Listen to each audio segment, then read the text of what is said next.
Elise Carter grew up with a dream in her heart.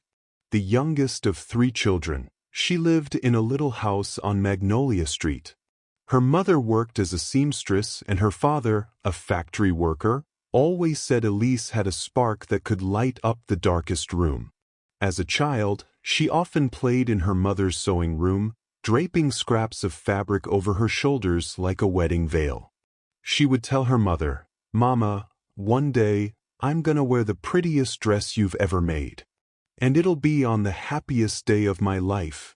Her mother would smile and reply, "Well, baby, if that day ever comes, you'll be the most beautiful bride in all of Georgia."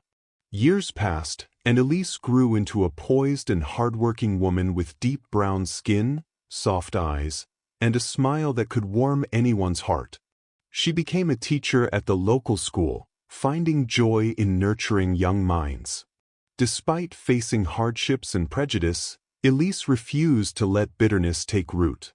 Her heart found a home in Michael Jefferson, a local businessman known for his generosity and strong moral compass. One day, while walking hand in hand through the park, Michael stopped and said, "Elise, I've spent my whole life searching for something I didn't know I needed. And now I know it was you all along. Will you marry me?"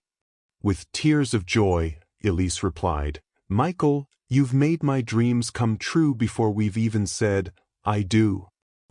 1,000 times, yes." While Elise and Michael prepared for their future together, Officer Jack Reynolds watched them from the sidelines, harboring resentment. Jack, a white police officer with a chip on his shoulder, was filled with prejudice and a need to assert control. One evening, as he saw Elise and Michael leaving a diner, he muttered to himself, "Look at them, thinking they're better than everyone else. Walking around like they own the place. Somebody needs to bring them down a notch." Elise's mother worked tirelessly on her wedding dress, crafting a stunning gown adorned with lace and beads. As she adjusted the final details, she said, "This dress is going to shine just like you, Elise." Elise hugged her mother, saying, "Thank you, Mama. I can't wait to walk down that aisle." A week before the wedding, Elise was driving home from her mother's house with the wedding dress carefully folded in a garment bag on the back seat. It had just rained, and the roads glistened under the streetlights. As she drove, she noticed the flashing blue lights of a police car in her rearview mirror. Her heart sank. Officer Jack Reynolds stepped out of his car, swaggering up to Elise's window. "License and registration," he barked. Elise complied, her hands trembling. Jack glanced into the car and saw the garment bag.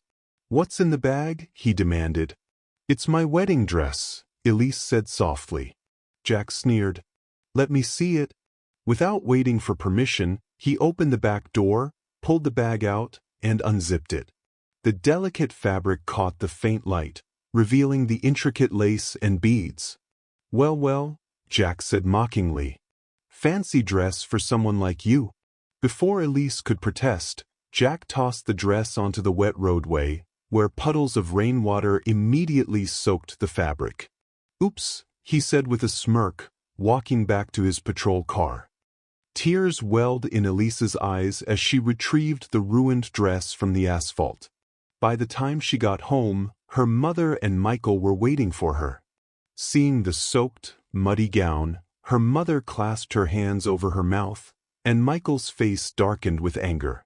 Word of what happened spread quickly through the community. Neighbors rallied around Elise, donating materials and offering to help create a new dress. Elise's mother and a team of local seamstresses worked tirelessly to craft another gown, more beautiful than the first. Meanwhile, Michael filed a formal complaint against Jack. The case gained traction, and Jack was called to court.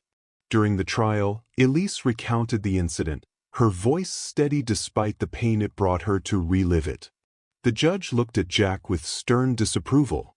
"Officer Reynolds, your actions were not just a crime against Elise Carter but an affront to the values of decency and respect that this community stands for. You will be held accountable." On Elise's rescheduled wedding day, Jack stood outside the church, dressed in plain clothes, looking remorseful. As Elise arrived, he approached her hesitantly. "Miss Carter," he said, his voice unsteady. "I don't expect forgiveness, but I'm sorry. I was wrong, and I'm trying to be better." Elise regarded him for a long moment before saying, "Hate can't drive out hate. Only love can do that. I hope you find peace, Jack." Later, Elise walked down the aisle in her radiant new gown. The community cheered as she and Michael exchanged vows. In the face of hatred, Elise chose love. Her wedding day became more than a celebration of two hearts. It was a testament to the strength of a united community.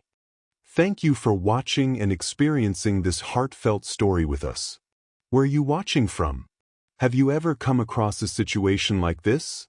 Or do you have a story of triumph over adversity? Let us know in the comments below. Don't forget to like, share, and subscribe for more inspiring tales.